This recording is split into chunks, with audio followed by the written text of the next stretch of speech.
নিয়ে আমরা আসলে দীর্ঘদিন থেকে আমরা কাজ করতেছি। আমরা বিশ্ববিদ্যালয়ের প্রশাসন, আমাদের পুলিশ, আমরা বেশ কয়েকবার আমরা এ নিয়ে বসে আমরা কী ধরনের নিরাপত্তা প্রয়োজন, আমাদের কোথায় কোথায় আমাদের ঝুঁকি আছে, সেগুলো আমরা পর্যালোচনা করে আমরা নিরাপত্তা পরিকল্পনা আমরা ইতিমধ্যে প্রণয়ন করেছি।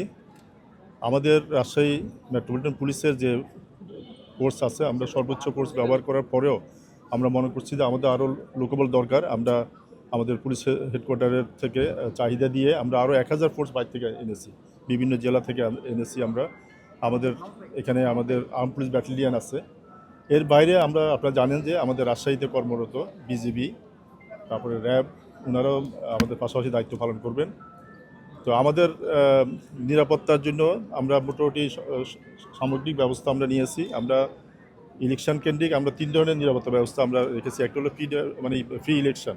আমরা কিন্তু গত 2 দিন থেকে আমাদের একটা ডিউটি চলতেছে আলাদা প্রোগ্রামে। তারপরে আগামীকাল থেকে আমাদের আগামী 2 দিন আরেকটা প্রোগ্রামে আমাদের ডিউটি চলবে। তারপরে আমরা আবার পোস্ট ইলেকশন আমরা একটা প্রোগ্রাম করে দিছি। তো আমাদের প্রায় 2000 জনবল আমাদের, হ্যাঁ 2300, আমাদের এখন আরও বাড়ছে। আমরা প্রায় 2300 জনবল আমাদের পুলিশের আছে।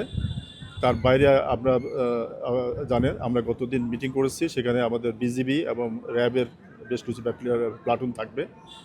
তো নিরাপত্তার ক্ষেত্রে আমরা মনে করি কোনো ধরনের সমস্যা হবে না, সব ধরনের ব্যবস্থা আমাদের আছে। আমরা আমাদের ফোর্সকে, অফিসারদেরকে আমরা বারবার ব্রিফ করছি, যাতে করে যেহেতু ছাত্রছাত্রীদের এই নির্বাচন বিশ্ববিদ্যালয়ের, তো সেক্ষেত্রে তারা যাতে সবার সাথে ভালো ব্যবহার করে, তারা যাতে কোনো ধরনের খারাপ আচরণ তাদের বিরুদ্ধে না আসে, আমরা সেজন্য আমরা সবসময় তাদেরকে ব্রিফ দিয়ে থাকি। আর আইন শৃঙ্খলা অবনতির আমরা আশঙ্কা করছি না, তারপরেও যদি কোনো মহল চেষ্টা করে আমরা কিন্তু সেটাকে কঠোরভাবে আমরা ব্যবস্থা নিব। আমরা কিন্তু আইন প্রয়োগের ক্ষেত্রে আমরা কোনো ধরনের ছাড় দিব না। আমরা ভদ্র ব্যবহার করার অর্থ এই না যে আমরা ছাড় দিব। আমরা আমাদের ফোর্সকে বলেছি আমরা আমাদের কাজের ক্ষেত্রে আমরা দৃঢ় থাকবো, বাট আমরা ব্যবহার ভালো করব হতে পারে। সেজন্য আমরা বিশ্ববিদ্যালয় প্রশাসন এবং আমাদের আলাদা সাইবার টিম আমরা করে দিয়েছি। বিশ্ববিদ্যালয়ের একটা টিম আছে, আমাদের টিম আছে, 2টা টিম যৌথভাবে কাজ করছে যাতে করে সাইবার স্পেসে কোনো ধরনের অপপ্রচার বা অপতথ্য ছড়ায়।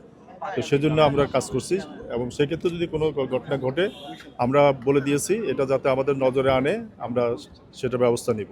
এবং আমাদের সাথে কিছু প্রার্থীরাও আমাদের সাথে আমাদের অফিসে গিয়ে দেখা করছিল এইসব বিষয় নিয়ে, তাদের ইস্যুগুলো বলছে। আমরা সেখানে বলছি, আমরা প্রার্থীদেরকেও বলছি যে তারা যাতে কোনো উস্কানিতে তারা যাতে প্রতিক্রিয়া না দেখায়, তারা যাতে কোনো ধরনের কোনো উস্কানি প্রতিক্রিয়া না দেখায়, সেটা যাতে প্রশাসনের নজরে আনে, পুলিশের নজরে আনে, পুলিশ সেটা দেখবে। এখানে বিশ্ববিদ্যালয়ে আপনারা জানেন ক্যাম্পাসটা অনেক বড় এবং বিশ্ববিদ্যালয়ের ক্যাম্পাসের বেশ কিছু জায়গাতে বাউন্ডারি ওয়াল নেই। তো সেখানে বিশ্ববিদ্যালয় প্রশাসন আমরা অনুরোধ করছিলাম ওনাদেরকে, ওনারা টেম্পোরারি কিছু স্ট্রাকচার সেখানে করে দিয়েছেন এবং কিছু গেট বন্ধ করে দিয়েছেন। তারপরেও প্রায় 7টা গেট খোলা থাকবে। এই 7টা গেটে আমাদের নিরাপত্তা ব্যবস্থা থাকবে। আমাদের 3 দিনে পুলিশের আমাদের ব্যবস্থা থাকবে, যাতে করে ওখান থেকে বহিরাগত লোক প্রবেশ না করে। আর বিশ্ববিদ্যালয় হল কেন্দ্রিক যে সকল নিরাপত্তা বিষয়, সেটা বিশ্ববিদ্যালয় প্রশাসন হলগুলোতে বহিরাগত আছে কিনা সেটা ওনারা চেক করে দেখতেছেন।